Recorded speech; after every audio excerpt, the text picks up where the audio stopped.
Hey all, Zach Loeks. Here's the fourth video in the series about building permabeds from scratch.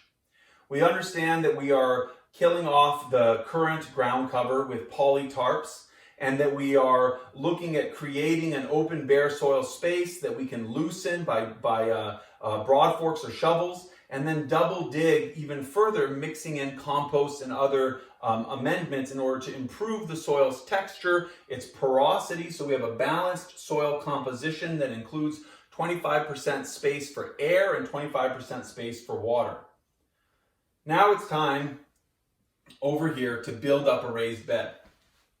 This is a process of coming along and digging where your path is going to be and applying it on to the bed top.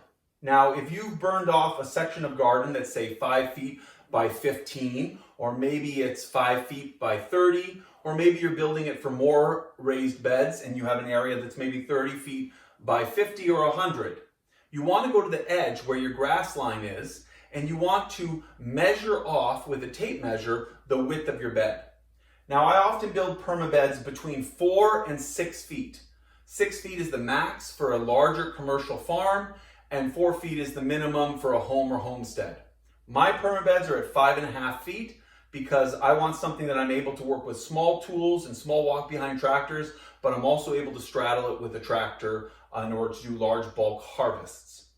So you measure off with the tape measure, and then you stick a stake. A fencing stake like an electric fencing stake is often a great choice here because it has a foot pad. You can stick it into the ground. You have a string attached to it. You walk to the other end of your new garden plot. You measure off again another 4 feet, say. You stick in the stake and there's a string running between them. Now you can walk along and just mark the soil with the back of your shovel in a few points along directly underneath that string line. Pull the string line out and the stakes out. Come along with your shovel and dig and apply the soil back behind you to the middle of the space left behind you. This will be a 4-foot space. So you're digging out right in the center of that line and applying it to the bed top. Now, you can use a short-handled shovel for this, but my preference, if the soil is already loose, is to use a long-handled shovel. It's more ergonomic. You're going to be able to dig down and apply it behind you so that you're not bending over too much like this. So once you've applied that, you've dug your path down, maybe it's gone down about 3 to 4 to 5 inches, depending. You can now come through and start to build another path further along if you're doing more than one raised bed. It can be done by putting your stake into the ground again in the center of your new path, running it over and putting it into the ground in the center of your new path, checking that that path is straight, measuring your 4 or 5 feet again, putting the stake, moving it again, putting in your stake, marking off the line in the soil, and then digging out the path. Now, it's important to remember that you're not digging down holes into the soil to apply it, but you're kind of scooping and digging so that you do end up with a somewhat level path that is approximately 12 inches wide. Now, you can see some examples of these permabeds in various sites. One is the Suburban Edible Ecosystem. You can check them out on Facebook. They're in Winnipeg. There's another great example at Yestermorrow Design Build School in Vermont.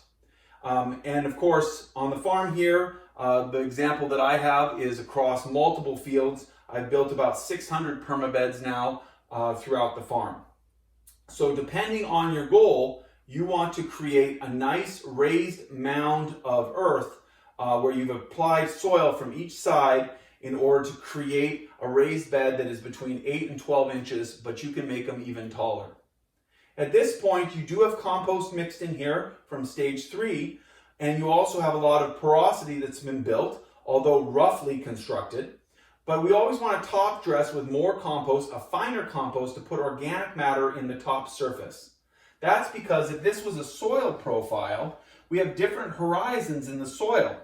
And the A horizon up here is always higher in organic matter.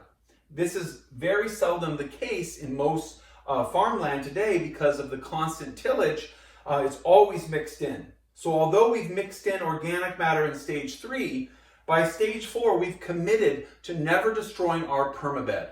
We will reform the permabed in the future, which I'll talk about in another video, but we're never going to destroy the permabed. We're only going to reform it from now on. It has a fixed place in space. And for that reason, we can dedicate some fresh additions of a more fine compost to the surface to build a nice A horizon and rebuild or mimic the natural ecosystem's soil horizons for the benefit that that sort of scenario provides, which is good germination in a nice tilth in the top inches of the soil, as well as a really good environment for a plant to grow with a lot of water holding capacity, high water holding capacity, and high cation exchange or nutrient exchange between the soil water, and the plant. So that's the end of this 4th video, and check out more to come across most social media platforms, from YouTube and Facebook to Instagram and LinkedIn. I even am starting to tweet, as it seems that food security is pertinent today, and the permabed system is a perfect and elegant solution to meeting these needs on homes, homesteads, farms, and public spaces.